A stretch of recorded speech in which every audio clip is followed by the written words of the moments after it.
Hello, hello! Magandang araw sa inyong lahat! Kamusta kayo? Panibagong araw at samahan niyo na naman kami sa A Day in Our Life dito sa UAE.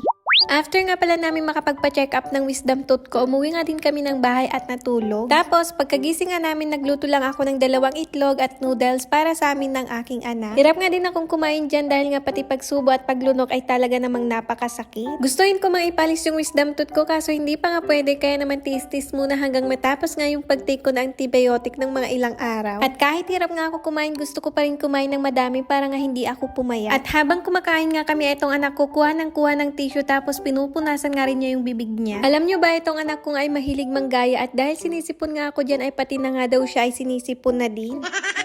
Tingnan nyo naman at nag-aacting-actingan pa nga tapos tatawa pa. Napakapilyo talaga, no? So after naman namin kumain ay meron pa nga kaming salad. Kaya naman kinuha ko na nga sa ref para mabawasan na nga rin to. Hindi nga pala matigas yung salad namin dahil hindi ko nga nilagay sa may freezer. At ayaw ko naman kumain ng salad na napakatigas na parang ayaw magpakain. Kada bigay ko naman ng salad sa batang to ay good nga siya ng good. Ang sarap din naman kasi at habang nagre-record nga ako ngayon ay parang natatakam nga ulit ako sa salad. Kaso yun nga wala na dahil inubos na nga ni daddy. Uminom na nga rin ako ng gamot ko at habang hindi pa nga sumasakit yung ngipin ko, inasikaso ko na nga rin etong labada namin. Puno na din na naman kasi yung 3 basket. Bali, pinag-iiwalay ko nga muna yung mga damit pantaas sa pambaba. Dati nga pala hiniiwalay ko yung mga damit ni Zane sa damit namin, pero ngayon ay okay na nga rin yung skin niya dahil sa ina-apply namin, kaya yung mga damit namin ay pinagsasama na lang namin. Pagkatapos ko nga may lagay yung mga damit namin sa washing machine, ayan na naman yung bat at pinaglalaroan na naman yung basket. Napakakulit talaga at kung ano-ano ang naiisip. Pagkatapos ko na mamahugasan yung mga plato na pinagkainan namin, eto Zane time muna. Nagplay nga lang pala ako ng music dyan, tapos sumayaw nga lang ako saglit kasama siya, tapos ayan, mag-isa na nga siyang sumasayaw. Nakakatuwa nga dahil gustong-gusto nga niyang sumayaw at pilit nga niyang sinusundan yung pinapanood niya sa TV. Nung natapos na nga rin yung mga labada ko, nagsampay na nga din ako ng mga damit dito sa labas. Hapon na nga yan pero naglaba pa rin ako para nga mabawasan yung mga labada ko. Pinasok ko na nga rin yung maalaga kong halaman dahil nga diniligan ko sa umaga at pinaaraw. Pagkatapos naman ay nagsayang na nga rin ako ng aming bigas at nilabas ko na nga rin yung lulutuin kong ulam namin. Bali, naghiwa nga lang ako ng bawang at sibuyas dahil nga matagal na nga rin na marinate yung iluluto ko. Eto nga yung ginawa kong pork barbecue na ngayon pa nga lang maluluto. Instead na iihaw ko ay lulutuin ko na nga lang sa ganitong paraan. Tinakpan ko nga lang ng mailang minuto hanggang sa nga lumabas yung sarili niyang mantika. At dahil masyadong mamantika, inalis ko na nga rin, saka ko naman nilagay yung pinagbabaran ng karne. Tinakpan ko nga lang din hanggang sa nga kumula at mag-dry yung sabaw. Nung naluto ko naman na nilagay ko na nga rin sa mangkok at fast forward nakabihis na nga kami panlabas dahil nga papalaruin namin si Zane sa indoor play area. At dahil nga nakapagluto ako ng ulam namin, kaya kumain nga muna kami dito sa bahay. Minsan kasi binabaon namin tapos pupunta kami sa Fujairah Mall para dun kumain sa may food court. At nung natapos naman na kami kumain, naghugas na nga rin si daddy ng pinagkainan namin bago naman kami umalis. Dumiretso na nga din kami agad dito sa Fujairah Mall at pinalaro na nga rin namin si Zane. Hanggang 9 PM lang kasi yung indoor play area pero may araw nga rin hanggang 12 AM. So pagkatapos naman namin sa Fujairah Mall, nagpunta naman kami dito sa Lulu Mall para nga bumili ng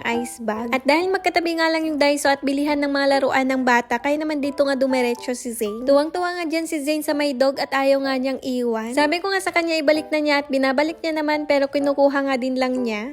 Pagkatapos naman namin makabili ng ice bag, dumiretso naman kami dito sa Lulu Hypermarket. Bumili nga lang pala kami ng ice at naghanap na nga rin kami ng single toothbrush. Kaso wala nga kaming nabili kaya naman sa online na nga lang kami o-order. Pagka-uwi naman namin ng bahay, binigyan ko na nga rin si Zane ng Yakult at dahil kailangan ko nga ulit mag-take ng gamot, kailangan din na may laman yung tiyan. Sumasakit din kasi yung tiyan ko kapag nag-take ako ng gamot na hindi ako kumakain. Crackers lang naman yung kakainin ko at okay na nga rin ako doon. Syempre, ginamit ko na nga rin yung binili naming ice bag at kahit papaano effective naman para sa masakit ko ang wisdom tooth. Etong asawa ko naman, kala ko umiinom ng gatas, yun pala salad yung laman ng mug niya. O siya, paano? Dito nga lang muna sa susunod ulit. Bye from day, wow, for a place to pour.